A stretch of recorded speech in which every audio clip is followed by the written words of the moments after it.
ఈరోజే ఆషాఢ శుక్రవారం. ఎంతో పవిత్రమైన రోజు, విశేషమైన రోజు. ఈ కథను వింటే చాలు జన్మల దరిద్రం పాపాలు తొలగి కోటి జన్మల పుణ్యం వస్తుంది, సకల శుభాలు కలుగుతాయి. పూర్వకాలంలో ధర్మధ్వజుడు అని మాధవి అనే దంపతులకు ఒక శుభముహూర్తాన తులసి అనే ఒక పుత్రిక జన్మించింది. ఆమె ఎంతో దివ్యమైన తేజస్సుతో వెలిగిపోతూ దినదిన ప్రవర్తమానంగా పెరుగుతూ ఉంది. తల్లిదండ్రులు ఆమెను ఎంతో గారాబంగా పెంచి పెద్ద చేశారు. ఆమె తన ఆటపాటలతో వారిని ఎంతో మురిపిస్తూ ఉండేది. అయితే కొంతకాలానికి తులసికి యుక్త వయస్సు వచ్చింది. అతిలోక సౌందర్యవతి, సుగుణవతి అయిన తులసికి తగిన వరుడి కోసం తల్లిదండ్రులు ప్రయత్నాలు మొదలుపెట్టారు. తల్లిదండ్రుల ప్రయత్నం తులసి ఇలా పలుకుతుంది. తను సాక్షాత్తు శ్రీమన్నారాయణుని తప్ప వేరే ఎవరిని వివాహం చేసుకోను అని తేల్చి చెప్తుంది. ఆమెకు ఉన్నటువంటి సంకల్పానికి తల్లిదండ్రులు ఇద్దరు కూడా ఎంతో ఆశ్చర్యపోతారు.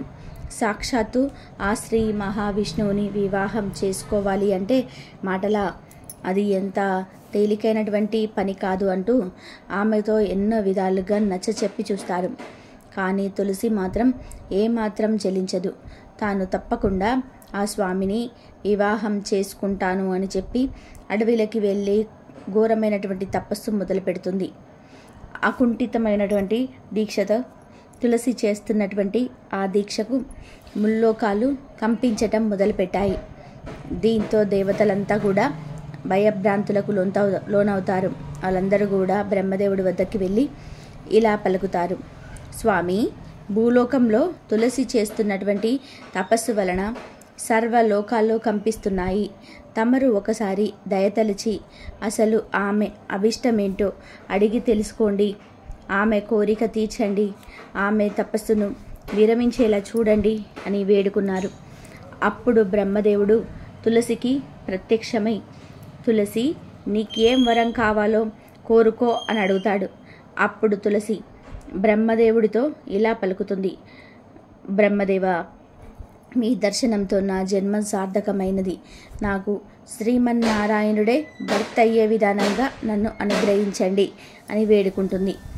ఓ బ్రహ్మదేవ, నేను శ్రీ మహావిష్ణువు తప్ప వేరే ఎవరిని అస్సలు వివాహం చేసుకోను.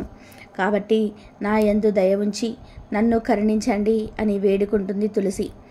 అప్పుడు బ్రహ్మదేవుడు, తులసి, నీ కోరిక త్వరలోనే నెరవేరుతుంది అని చెప్పి శ్రీ మహావిష్ణువు యొక్క అంశతో శంఖచూరుడు అనేటువంటి వరుడు ముందుగా జన్మించే ఉన్నాడని చెప్పి అతనితోటే తులసి వివాహం అవుతుందని చెప్పి బ్రహ్మదేవుడు అంతర్ధానమయ్యాడు.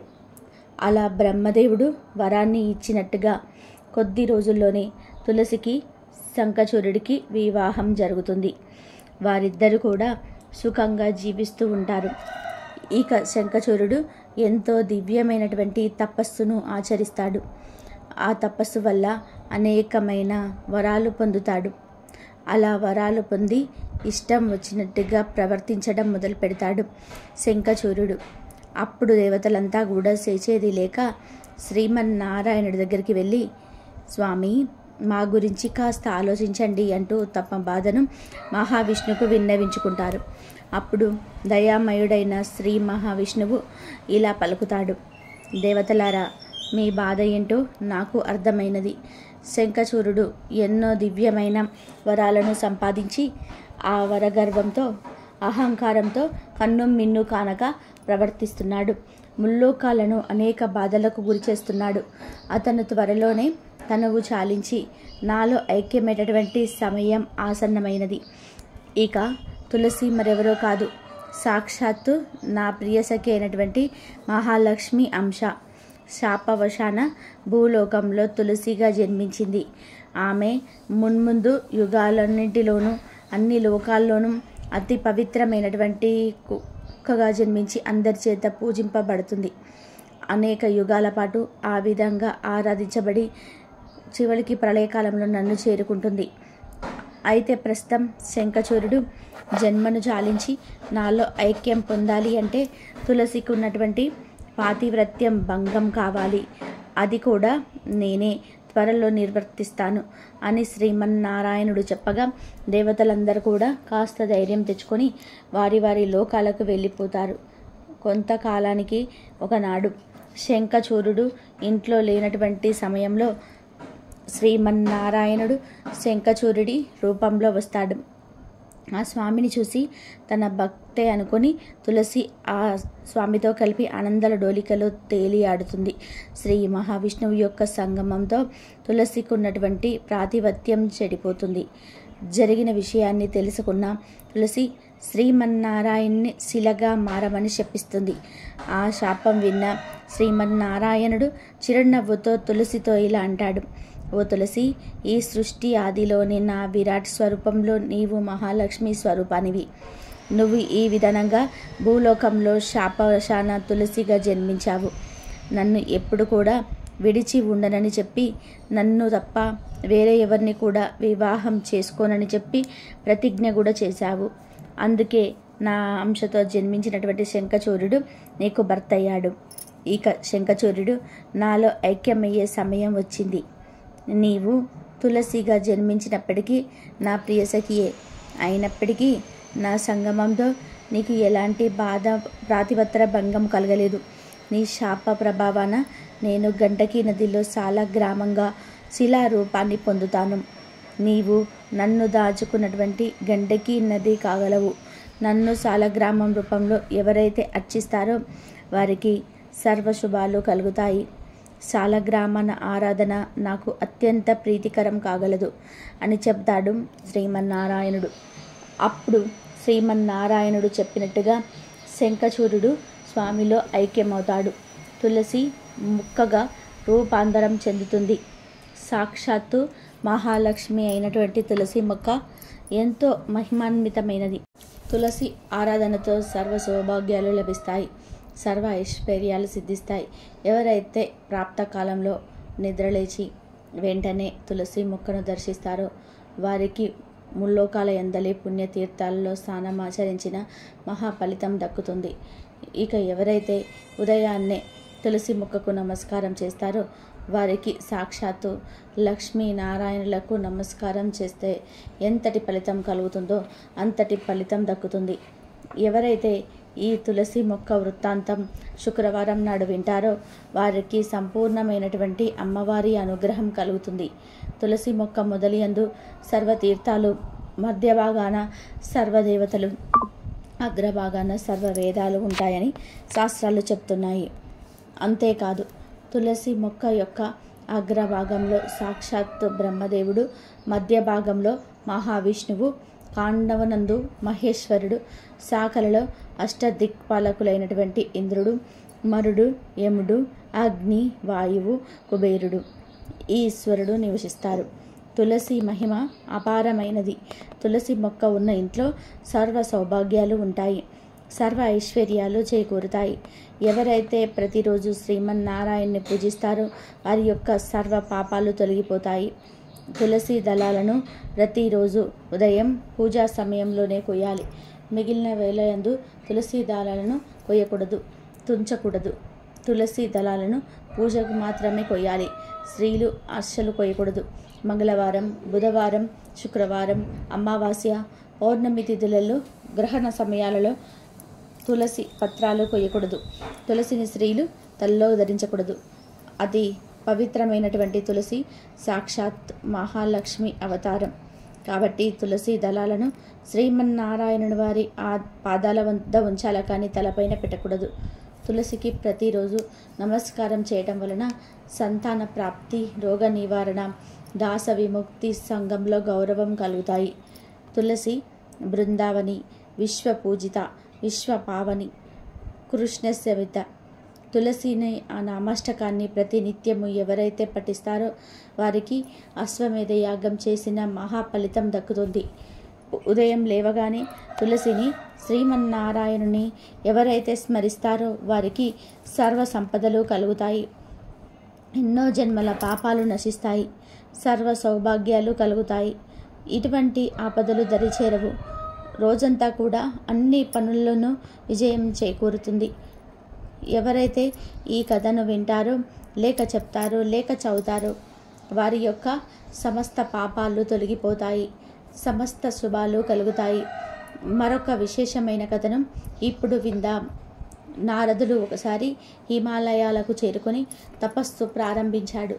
ఏళ్ల తరబడి నారదుడి ఘోర తపస్సుకు కొనసాగుతూ ఉండడంతో ఇంద్రుడికి భయం వేసి నారదుడి తపస్సును ఎలాగైనా సరే భంగం చెయ్యాలి అనే ఆలోచనతో రంభ, మేనక, ఊర్వశి తదితర అప్సరసలందరినీ పంపాడు.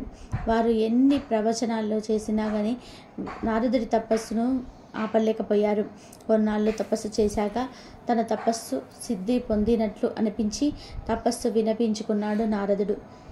బ్రహ్మ వద్దకు వెళ్ళి తన తపస్సును సిద్ధింపచేసిందని చెప్పి అక్కడి నుండి కైలాసానికి వెళ్ళాడు.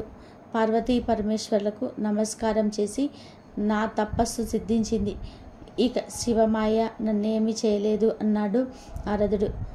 అప్పుడు శివుడు ఇలా సమాధానం చెప్పాడు. నాయన, శివమాయను నేనే ఇంకా తెలుసుకోలేదు, కాస్త జాగ్రత్తగా ఉండు అని హెచ్చరించాడు శివుడు. శివుడు హెచ్చరికను లక్ష్య పెట్టకుండా నారదుడు వైకుంఠానికి చేరుకున్నాడు. లక్ష్మీ సమేతుడైన విష్ణువుకు నమస్కారం చేసి, లక్ష్మీ జనార్దనులారా, నేను తపస్సు సిద్ధిని పొందాను, నన్ను సోమాయ విష్ణుమాయ ఏమీ చేయలేవు అన్నాడు నారదుడు. నారద, మాయ ప్రకృతి నుంచి పుట్టింది, అది శివకేశవులను ఆశ్రయించి తిరుగుతూ ఉంది, దాన్ని జయించడం ఎవరి వల్ల కాదు అని హెచ్చరించాడు విష్ణువు. నారదుడు విష్ణువు దగ్గర సెలవు తీసుకొని లోక సంచారానికి బయలుదేరాడు. కళ్యాణదుర్గం అనే నగరానికి చేరుకున్నాడు. నగరంలో ఏదో వేడుక జరుగుతున్నట్టుగా కోలాహలంగా ఉంది. ఏమిటి విశేషం, ఈ సందడంతా దేనికి అని తనకు తానాసపడిన పుర ప్రజలను అడిగాడు నారదుడు. రేపే మహారాజ కుమార్తె స్వయంగా, అందుకే ఈ సందడి అని చెప్పారు వాళ్ళు నేరుగా రాజప్రసారానికి వెళ్ళారు. రాజు ఎదురేగి నారదుడిని స్వాగత సత్కార్యాలు జరిపి ఉన్నతాసనం పైన కూర్చోబెట్టారు. పరిచారికలను పంపి తన కుమార్తెను పిలిపించాడు. ఆమె చేత నారదుడికి నమస్కారం చేయించాడు. మహర్షి, ఈమె నా కుమార్తె రమాలక్ష్మి, రేపు ఈమెకు స్వయంవరం నిశ్చయించాము, మహావిష్ణువు తప్ప మరెవరిని వరించను అంటుంది అన్నాడు. రాకుమార్తెను చూడగానే నారదుడికి మాయ ఆవరించింది.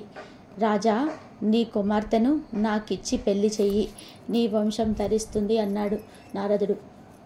మునీశ్వర, స్వయంవరంలో కన్య అభిష్టమే ప్రధానం కదా, రేపు మీరు కూడా దయచేసి స్వయంవరానికి రండి, మిమ్మల్ని కోరుకుంటుందేమో చూడండి అన్నాడు మహారాజు. తప్పకుండా వస్తాను అని చెప్పి నారదుడు తిన్నగా వైకుంఠానికి చేరుకున్నాడు. రేపు కళ్యాణదుర్గ నగరంలో రాకుమార్తెకు స్వయంవరం జరగనుంది. ఆమె విష్ణువుని పెళ్లాడుతాను అంటుంది.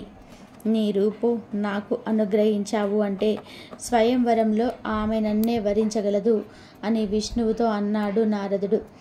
దానికి విష్ణువు ఇలా సమాధానం చెప్పాడు.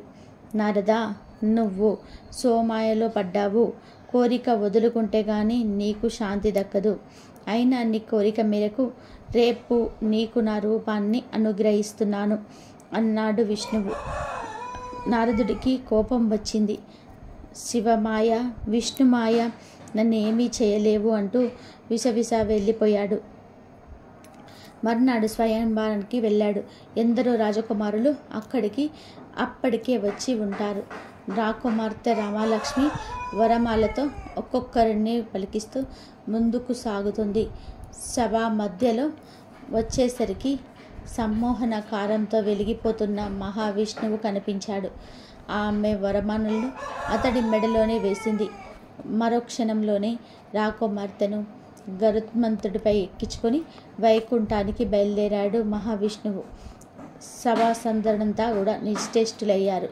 రాకుమార్తె ఏది అని నారదుడు అడుగుతుంటే సభలంతా కూడా అతన్ని చూసి గొల్లున నవ్వసాగారు. ఎందుకు నన్ను చూసి నవ్వుతున్నారు? ఉక్రోషంగా అడిగాడు నారదుడు. మీ శరీరం విష్ణువులాగా ఉన్న ముఖం కోతిలాగా బంలుకంలాగా ఉన్నది అన్నారు. ఇక ఆగ్రహించిన నారదుడు ఉటావుటిన వైకుంఠానికి వెళ్ళి విష్ణువుపై నిప్పుల చెరిగాడు. నువ్వు నన్ను మోసం చేశావు. నా ముఖాన్ని కోతిలాగా భల్లూకంలాగా చేశాడు కనుక నువ్వు కూడా కోతులను భల్లూకాలను ఆశ్రయిస్తావు అని శపించాడు నారదుడు. దానికి మహావిష్ణువు, నిన్ను నేను మోసం చేయలేదు, శివమాయలో చిక్కుకొని నువ్వే మోసపోయావు అన్నాడు విష్ణువు. తన దృసుతనానికి చింతించిన నారదుడు విష్ణువును క్షమాపణ వేడుకొని లోక సంచారానికి బయలుదేరాడు. ఎంతో పవిత్రమైన విశేషమైన ఈ కథను వింటే చాలు జన్మల పాపాలు తొలగి కోటి జన్మల పుణ్యం వస్తుంది, సకల శుభాలు కలుగుతాయి. ఈ శుక్రవార లక్ష్మీ కథ. పూర్వకాలంలో సుమేధుడనే బ్రాహ్మణుడికి 7 కొడుకులుండేవారు. వారందరికీ కూడా వివాహాలు జరిగి భార్యలు కాపురాలకు రావడం వల్ల వీరింట కాపురాలు చేస్తుంటారు. ఒకరోజు పొద్దుట శుక్రవారపు మహాలక్ష్మి లోక సంచారం చేస్తూ ఆ బ్రాహ్మణుడి కోడల ఇంటికి వెళ్ళింది. ఒక కోడలు పొద్దుటే పిల్లలకు భోజనం పెట్టి తాను కూడా తింటూ ఉంది. ఇది చూసి శ్రీ శుక్రవారపు మహాలక్ష్మి ఎంతో బాధపడింది. ఇంకొక కోడలు పాచి వాకిటిలో పేడ వేసుకుంటూ ఉంది. మరొక కోడలు పాత గుడ్డలను పెడుతూ ఉన్నది. మరొక కోడలు పాచి వాకిటిలో వడ్లు దంపుతూ ఉన్నది. మరొక కోడలు పాచి వాకిలి అందే పిల్లలకు తలంటి తాను కూడా తలంటుకుంటూ ఉంది. ఈ విధానంగా 6 కోడళ్ళు చేయడం చూసి శుక్రవారపు మహాలక్ష్మి వారి ఇళ్లకు వెళ్ళగా పెద్ద కోడలి ఇంటికే వచ్చింది. పెద్ద కోడలు ఆ సమయంలో ఇల్లు అలుక్కొని వాకిట కల్లాపు చల్లి స్నానం చేసి పసుపు రాసుకొని బొట్టు పెట్టుకొని కట్టుకున్న బట్ట భర్తకు ఇచ్చి తాను తలుపు వెనకాల కూర్చొని ఉన్నది. అక్కడగా శుభ్రతకు మెచ్చుకున్న శుక్రవారపు మహాలక్ష్మి అరుగు మీద కూర్చొని ఇలా పలికింది. అమ్మాయి బయటకి ఒకసారి రావమ్మా అని పలికింది. దానికి పెద్ద కోడలు లోపల నుంచి ఇలా సమాధానం చెప్పింది. అమ్మ, నేను రావడానికి వీలు లేదు. మేము చాలా పేదవాళ్ళం. మాకు ఒకటే బట్ట ఉండడం వలన దానిని నా భర్తకు ఇచ్చి యాయావారానికి పంపాను. నా భర్త వచ్చే వరకు నేను ఇక్కడే కూర్చుంటాను అని సమాధానం చెప్పింది. అప్పుడు శుక్రవారపు మహాలక్ష్మి తన బట్టలో సగం ఆమెకు కట్టబెట్టి తనకు ఒక సోలెడు బియ్యం వార్చి పెట్టమని కోరింది. అందుకు పెద్ద కోడలు ఎంతో బాధపడి, అమ్మ, నా భర్త వచ్చే వరకు ఇంట బియ్యం ఉండవని సమాధానం చెప్పింది. అప్పుడు శుక్రవారపు మహాలక్ష్మి ఇలా పలికింది. అమ్మ, నీవు శుక్రవారపు మహాలక్ష్మి మా ఇంటికి వచ్చింది. ఆమెకు ఈ సరుకులు కావాలని భర్తకులకు చెప్పి కావలసినవి తెచ్చుకోమని చెప్పి ఆ బ్రాహ్మణ స్త్రీని పంపించింది.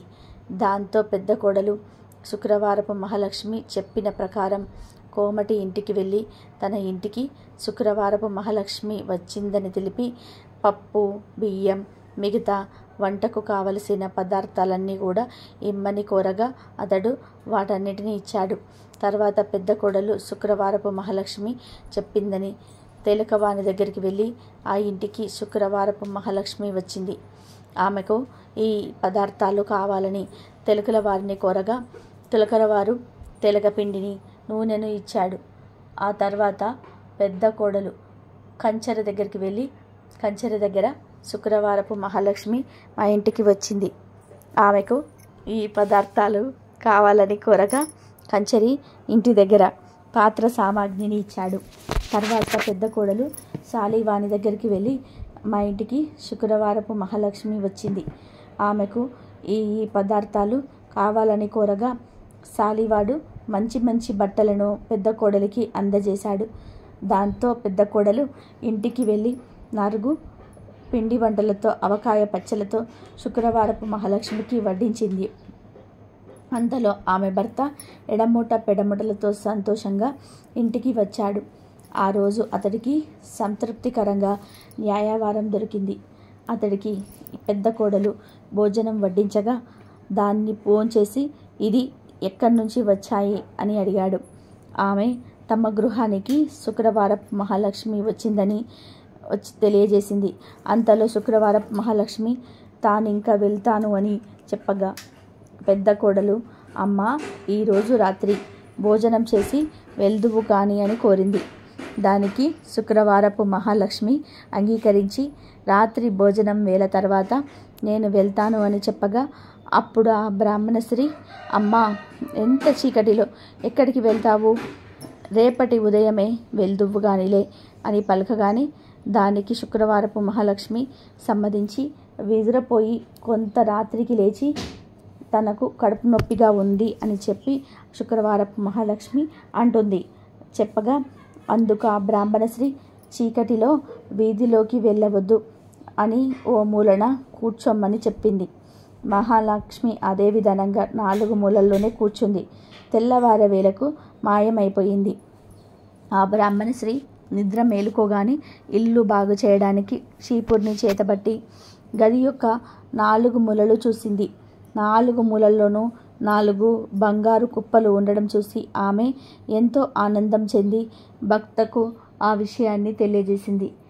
అప్పుడు భర్త తన ఇంటికి వచ్చిందని, సాక్షాత్తు మహాలక్ష్మీదేవి అని భావించి తమపై ఆమె చూపిన దయ తలుచుకొని ఎంతో సంతోషంతో భార్యతో కలిసి శుక్రవారపు నోమును నోయించుకొని భాగ్యాలను వరిసి భక్తిని విడవక సంతోషంగా కాలాన్ని గడిపాడు.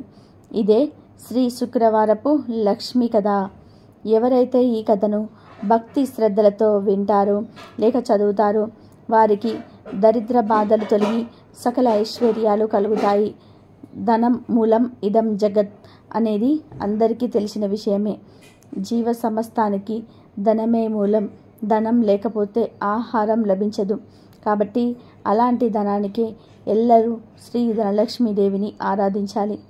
ఆమె దయ కలవాడే కలవాడు, ఆమె దయలేనివాడు లేనివారిలోనే లెక్క.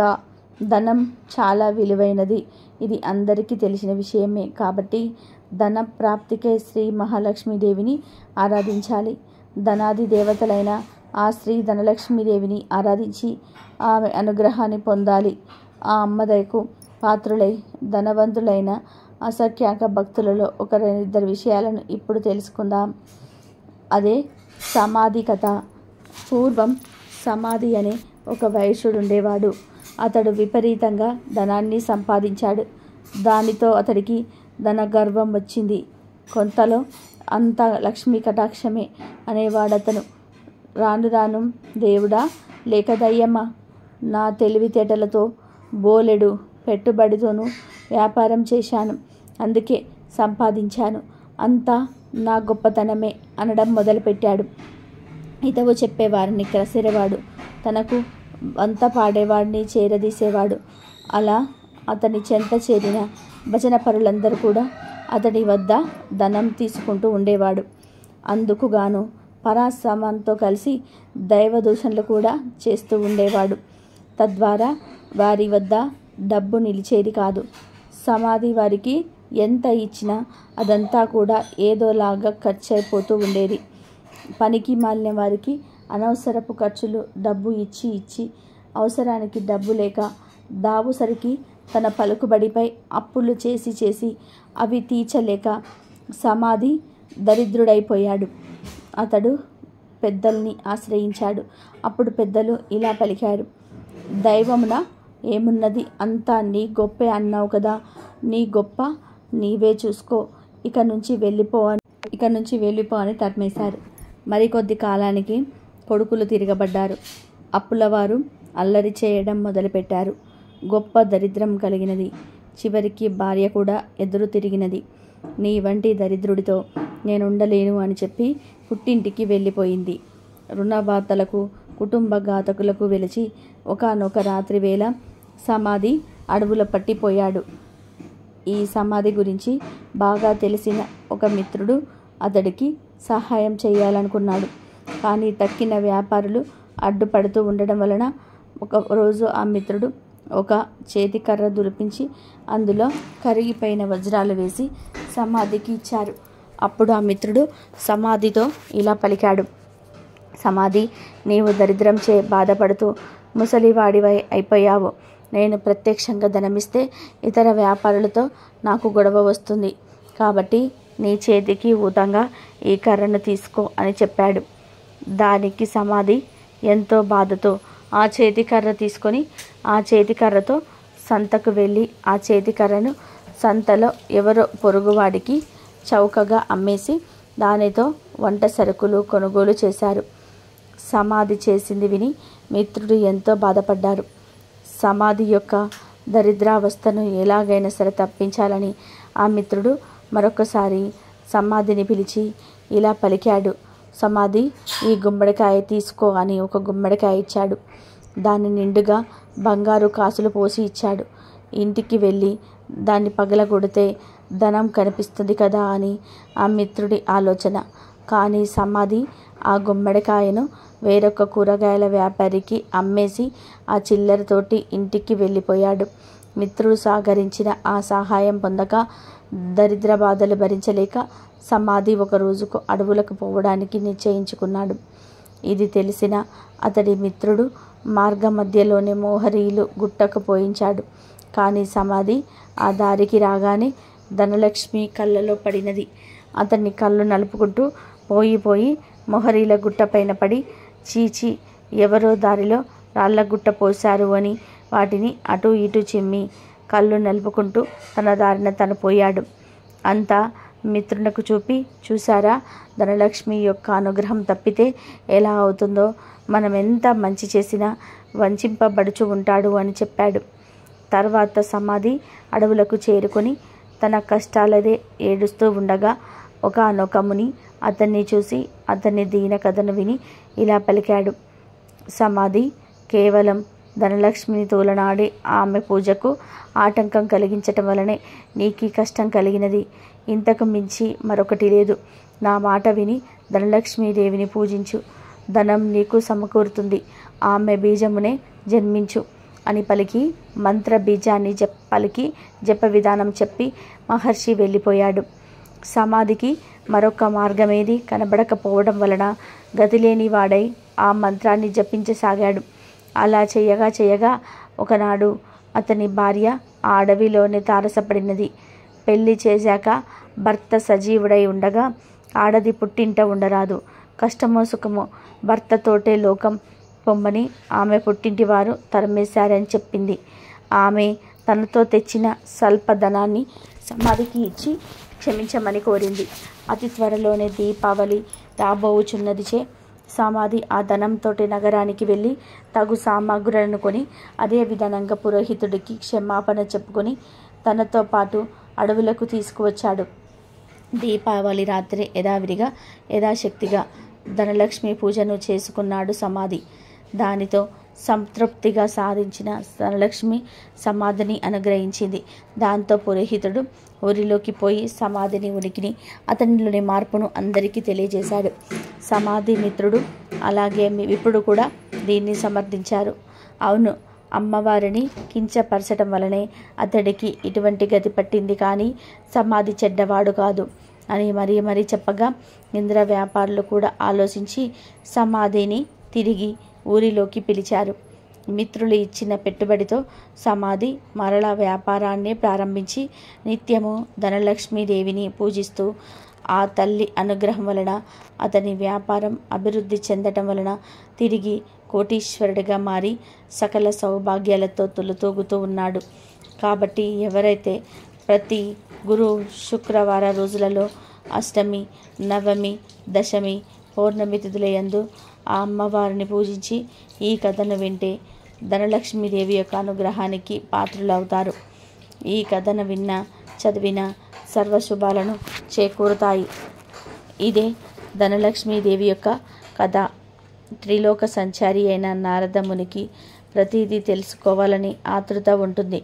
ఇది మనందరికీ తెలిసిన విషయమే. అదే విధానంగా నారద ముని ఒకసారి ఆతృతగా లక్ష్మీదేవిని ఇలా అడుగుతాడు. అమ్మా లక్ష్మీదేవి, మీరెప్పుడు కూడా విష్ణుమూర్తి పాదాలను ఎందుకు నొక్కుతారు అని అడుగుతాడు. దానికి లక్ష్మీదేవి ఇలా సమాధానం చెప్తుంది. మానవ నుండి భగవంతుడి వరకు గ్రహాలన్నీ కూడా తనను ప్రభావితం చేస్తాయని లక్ష్మీదేవి సమాధానం చెప్తుంది. ఈ గ్రహాల చెడు ప్రభావం శ్రీహరి పాదాలు నొక్కడం ద్వారా ముగుస్తుంది. కాబట్టి ఆమె తన శ్రీహరి పాదాలను నొక్కుతుంది అని సమాధానం చెప్తుంది. ఒక మహిళ చేతిలో దేవతల సర్వోన్నతుడైన బృహస్పతి నివసిస్తాడు. రాక్షసుల గురువు శుక్రాచార్యుడు మనుషుల పాదాలను నివాసముంటాడు. భార్య తన భర్త పాదాలను నొక్కినప్పుడు గ్రహాల యొక్క చెడు ప్రభావాలను నివారించడంతో పాటు సంపద కూడా వృద్ధి అవుతుందని, లక్ష్మీదేవి విష్ణువు పాదాలను నొక్కడానికి గల కారణమని ఆమె ఎంతో సులువుగా నారదుడికి సమాధానం చెప్తుంది. లక్ష్మీదేవి ఐశ్వర్యానికి దేవత, జ్యేష్ఠాదేవి దారిద్ర దేవత. ఒకసారి వీరిద్దరికీ ఒక చిన్న అనుమానం వచ్చింది. ఆ అనుమానం ఏమిటి అంటే తమలో ఎవరు చాలా అందంగా ఉంటారు అని. ఈ విషయమై వీరిద్దరూ వాదించుకుంటూ ఉండగా వారికి ఎదురుగా ఒక వ్యాపారి వస్తువు కనిపించాడు. ఇక వాదించటం ఆపేసి ఆ వ్యాపారిని అడిగి నిజం తెలుసుకోవాలని అనుకున్నారు అక్క చెల్లెలు. అలా అనుకున్నదే తడవుగా జ్యేష్ఠాదేవి లక్ష్మీదేవులు అతడి ముందుకు వెళ్ళి నిలుచున్నారు. తామిద్దరం ఎవరమో కూడా అతడికి వివరించి చెప్పారు.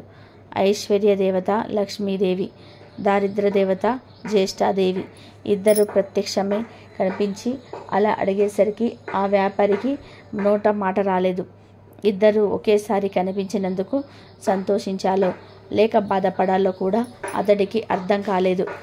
విషయమంతా కూడా విన్న ఆ వ్యాపారి భయంతో వణికిపోయాడు. ఇద్దరిలోనూ లక్ష్మీదేవి అందమైనదని అతనికి తెలుసు. అయితే నిజాన్ని చెబితే జ్యేష్ఠాదేవికి కోపం వస్తుంది.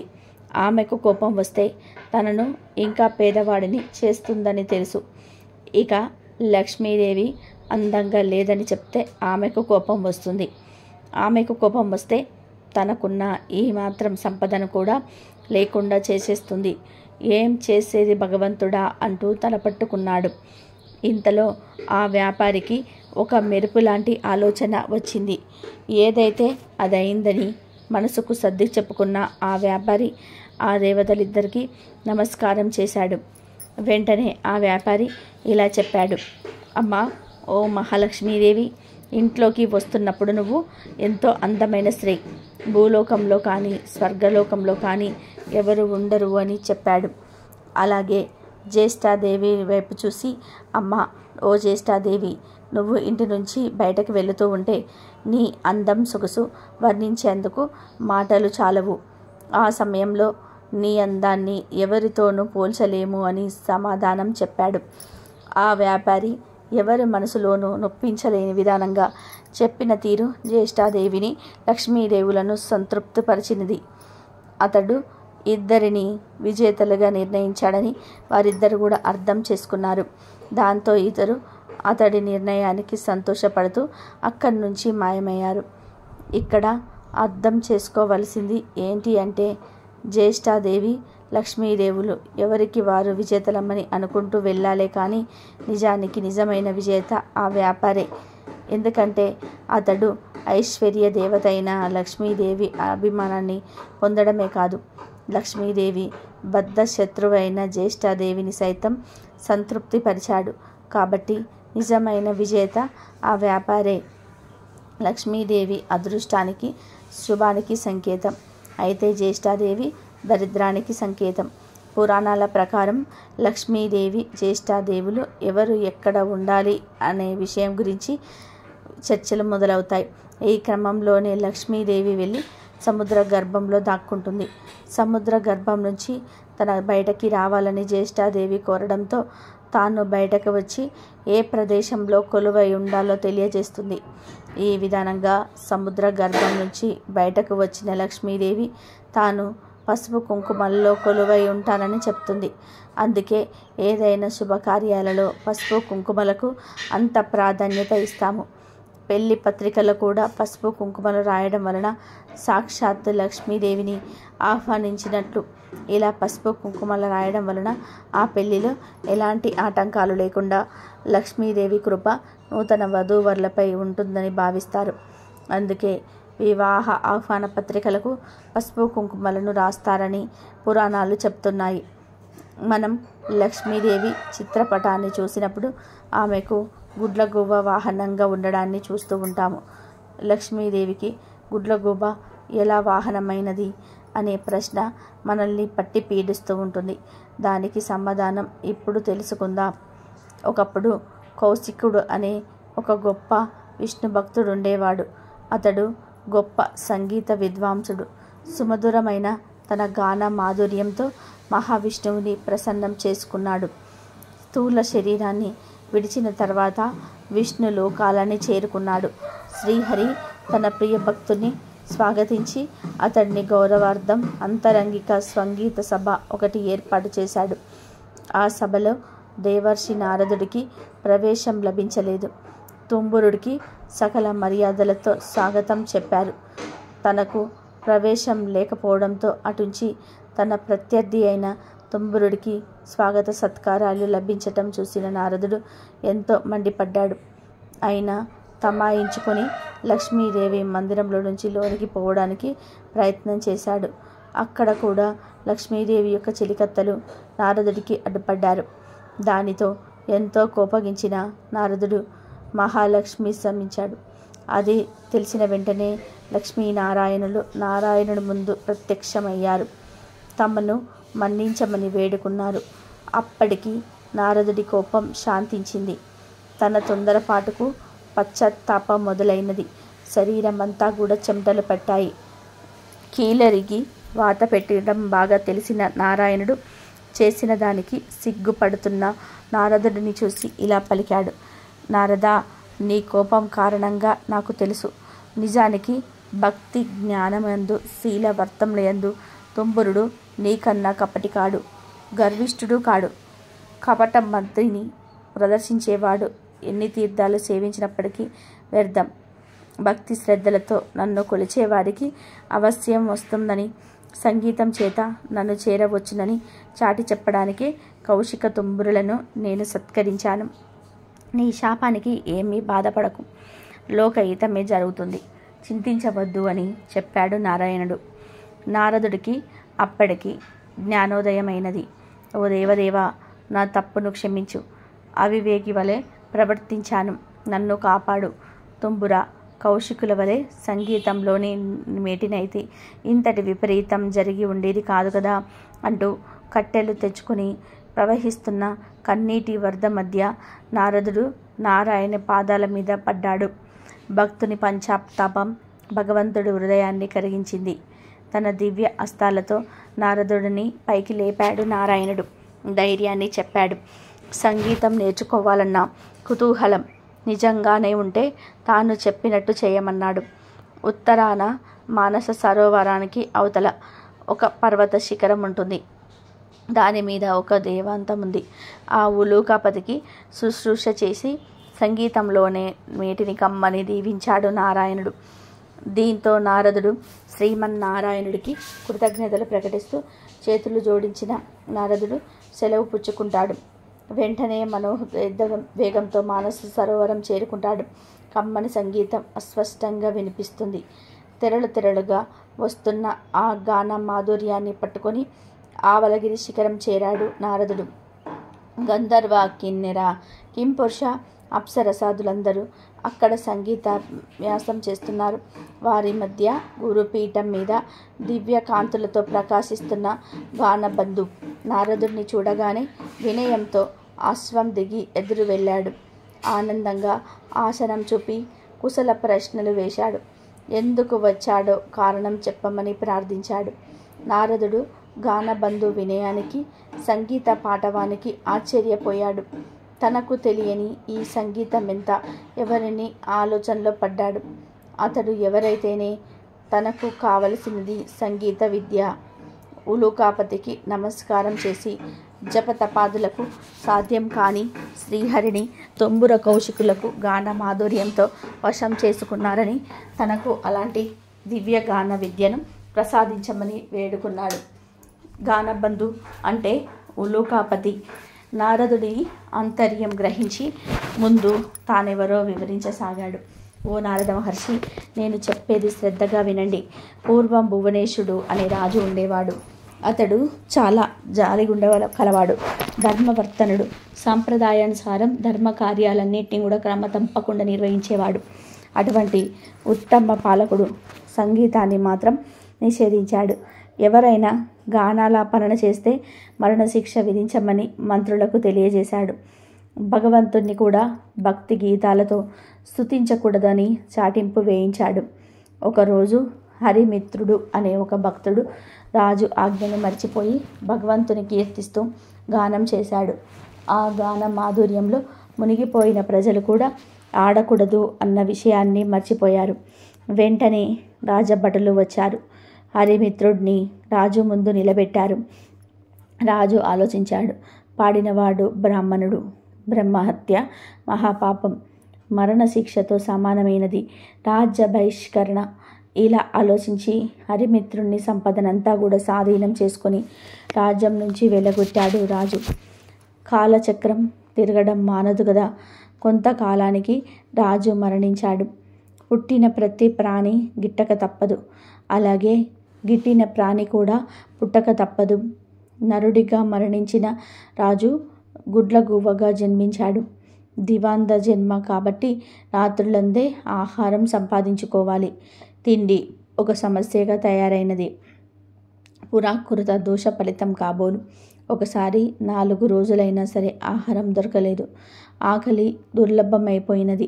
చివరికి మరణాన్ని ఆహ్వానించాడు. అతడు పూర్వజన్మలో చేసుకున్న సుకృతం వలన మరణదేవత యమధర్మరాజు వచ్చి ఎదురుగా నిలబడ్డాడు. ప్రాణం తీయకుండా ఎదురుగా నిలబడ్డ యముడిని చూసి, ధర్మరాజా, ఎందుకు ఈ విధానంగా నన్ను బాధ పెడుతున్నావు? నేను గత జన్మలో రాజుగా ప్రజలపై ఎంతవరకు దయాదాక్షిణ్యాలు చూపించాలో అంతవరకు చూపించాను. నీవెందుకు నాపై దయ చూపవు అన్నాడు భువనేశుడు. దివాంద స్థితికి యమధర్మరాజు ఎంతో జాలిపడ్డాడు. తాను చేసిన తప్పేమిటో తెలియకుండా ఎవరైనా శిక్ష అనుభవించడం ధర్మం కాదు కదా. తెలిసినప్పుడే కదా పశ్చాత్తాపం కలిగేది. అలా ఆలోచించి అసలు విషయం చెప్పాడు యమధర్మరాజు. దివాందమా, నీవు రాజుగా ఉన్నప్పుడు అనేక సత్కార్యాలు చేసిన మాట నిజమే. కానీ పరమాత్మని వేద మంత్రాలతో మాత్రమే స్తుతించారు. శాసించడం నీ మూర్ఖత్వం. పరమ పావనమైన సంగీతంతో హరికీర్తన చేసిన హరిమిత్రుని శిక్షించిన పాపం తక్కువైంది కాదు కదా. ఆ పాప ఫలితం కొండంతై నీకు లభించిన పుణ్య ఫలానికి మించిపోయింది. అదే నేడు నిన్ను పట్టి పీడిస్తున్నది. విష్ణు భక్తులకు చేసిన కీడు నీకి అవస్థ తెచ్చిపెట్టినది. దీని నుంచి బయటపడ్డడం ఎవరికీ సాధ్యం కాదు. సమవర్తి చెప్పింది విన్నాక, అంటే యముడు చెప్పింది విన్నాక కానీ దివాందానికి తాను చేసిన తప్పేమిటో అర్థం కాలేదు. ఏ మార్గంలోనైనా భగవంతుని స్తుతించవచ్చు అనే జ్ఞానం కలిగింది. చేసిన తప్పుకు క్షమించి ఎలాగైనా సరే బయటపడే మార్గం చూపించమని ధర్మదేవత పాదాల మీద పడ్డాడు. దీంతో యముని హృదయం కూడా ద్రవించింది. ఉలుక రాజా, చేసిన తప్పుకు శిక్ష తప్పదు. దీనికి మించిన శిక్ష అనుభవించినచో శిక్షాకాలం తగ్గుతుంది. అంగీకరిస్తే ఆ గుహలోనికి రా. అందులో నీ గత జన్మ దేహం ఉంది. అందుండి రోజుకు ఒక కొత్త మాంసాన్ని చీల్చుకొని భక్షించు. అది పూర్తయిన తర్వాత నీకు శుభం కలుగుతుంది అని దీవించి వెళ్ళిపోయాడు. ఓ మహర్షి, ఆ దురదృష్టవంతుణ్ణి నేనే. ఆ తర్వాత నేనొక రోజున నా శవం వద్ద కూర్చొని ఉండగా దివ్య తేజస్వి అయిన ఒక బ్రాహ్మణుడు రథంలో పోతూ నా ముందున్న శవాన్ని చూసి రథాన్ని ఆపాడు. దగ్గరికి వచ్చి చూసి, ఇది భువనేశుడి కాయం వలె ఉన్నది. ఇది ఇక్కడ ఎలా పడి ఉన్నది? దీన్ని ఈ పక్షి తినడం ఏమిటి అంటూ ఆశ్చర్యాన్ని ప్రకటించాడు. అప్పటికి నేను అవిప్రుని గుర్తించాను. అతడు నా చేత బహిష్కరించబడిన హరిమిత్రుడు. వెంటనే అతని పాదాలపై పడి ప్రార్థించాను. తప్పుకు క్షమించమని అడిగాను. దుఃఖాసూలు నేల రాలుతూ ఉండగా యమధర్మరాజు తెలియజేసిన విషయమంతా కూడా వివరించాను. హరిమిత్రుడు అది విని చలించిపోయాడు. తన అంతరంగ బాహునకు అనుకూలంగా ఇలా పలికాడు.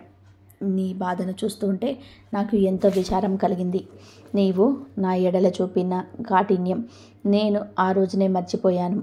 నీవు అనుభవించిన బాధ ఇక చాలు. ఈ క్షణం నుంచి నీకు బాధన్నది లేకుండా ఉండుగాక.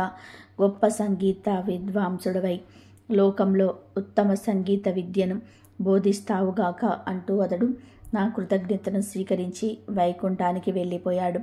అతని దీవెనలు ఫలించి నేను ఇలా ఉన్నాను అంటూ గానబంధు తన కథ అంతా కూడా వివరించాడు. ఆ తర్వాత నారదుడు గానబంధు విద్వాంసుని శిష్యుడయ్యాడు. తొలి రోజునే సంగీతం ఎలా నేర్చుకోవాలో అనే విషయం మీద పాఠం చెప్పాడు. సంగీతం ఒక దివ్య కళ అన్నాడు. తపంతో కానీ తాపసంతో కానీ అది పట్టుపడదు అన్నాడు. కళ కోసం జీవితాన్ని అర్పించాలి అన్నాడు. కష్టపడి నిరంతరం సాధన చేస్తే ఎవరైనా అపురూపమైన ఈ కళను ఆధిక్యం సాధించవచ్చు అన్నాడు. గౌరవభావం ముఖంలో ఉట్టిపడుతూ ఉండగా వినయంగా తల ఉంచుకొని ఆలకించాడు నారదుడు. ఆ సాధన అలా 1000 ఏళ్ళు గడిచాయి. కఠోరమైన దీక్షతో నారదుడు 3 లక్షల రాగాలలో మంచి ప్రావీణ్యం గడించాడు. సహపాఠులంతా కూడా పొగిడేస్తూ ఉంటే సంగీతంలో ఇక తనకు తిరుగులేదనే గర్వంతో ఒప్పిపోయాడు. అమిత ఆనందంతో గురువును చేరి కృతజ్ఞతలు చెల్లించాడు. గురుదక్షిణ చెల్లిస్తాను, ఏమి కావాలో సెలవిమ్మన్నాడు. ఎంతటి కోరికైనా సరే సంశయించవద్దు అన్నాడు. శిష్యుడు పలుకులు విన్న ఆ గురువు ఎంతగానో సంతోషించాడు. ఓ మహర్షి, దేవర్షులైన మిమ్మల్ని నేనేమి కోరగలను? దివాందమునకు కావలసిన అవసరాలు ఏముంటాయి? శిష్యుడు అయినందువలన ఏదో ఒకటి కోరుకోక తప్పదు. ఈ ధరాతరం నిలిచి ఉండే వరకు సంగీత కళతో పాటు నేను సైతం లోకంలో గుర్తుండేలాగా వరాన్ని ప్రసాదించు అని తన మనసులోని మాటను బయట పెట్టాడు. అప్పుడు నారదుడు విశాలంగా నవ్వాడు. ఓ గురువర్య, ఇది మరీ చిన్న కోరిక. ఈ చిరు కోరిక నీకున్న సంగీత పాండిత్యం తీర్చగలదు. శిష్య ప్రశిష్య కోటి వలన భూతలమున సంగీతమున నిలిచి ఉన్నంత వరకు నీ కీర్తికి అంతులేదు. మీరు చేసిన ఈ మహోపకారానికి గురుదక్షిణగా లక్ష్మీనారాయణల కటాక్షం వారి సేవా భాగ్యాన్ని శాశ్వత సన్నిధానమును ప్రసాదిస్తున్నాను. ప్రళయం సంభవించిన వేళ శ్రీ మహావిష్ణువునకు గరుత్మంతుని వలె శ్రీ మహాలక్ష్మికి నీవు వాహనమై తరిద్దువుగాక అంటూ శిష్యుడికి కానుకను దేవర్షిగా వరాన్ని సమర్పించుకున్నాడు నారదుడు. గానబంధు అనే గుడ్లగువ్వ లక్ష్మీదేవికి వాహనంగా మారింది. శుక్రవారం రోజు ఎవరైతే ఈ కథలను వింటారో లేక చదువుతారో వారికి శ్రీ మహాలక్ష్మీదేవి యొక్క కరుణ కటాక్షం అనుగ్రహం తప్పకుండా కలుగుతాయి. రుణ సమస్యలు తొలగి లక్ష్మీ కటాక్షం కలుగుతుంది. ఓం శ్రీ మహాలక్ష్మీ నమః. ఓం నమో నారాయణాయ. ఓం శ్రీ మాత్రే నమః. ఓం నమః శివాయ. ఓం నమో నారాయణాయ.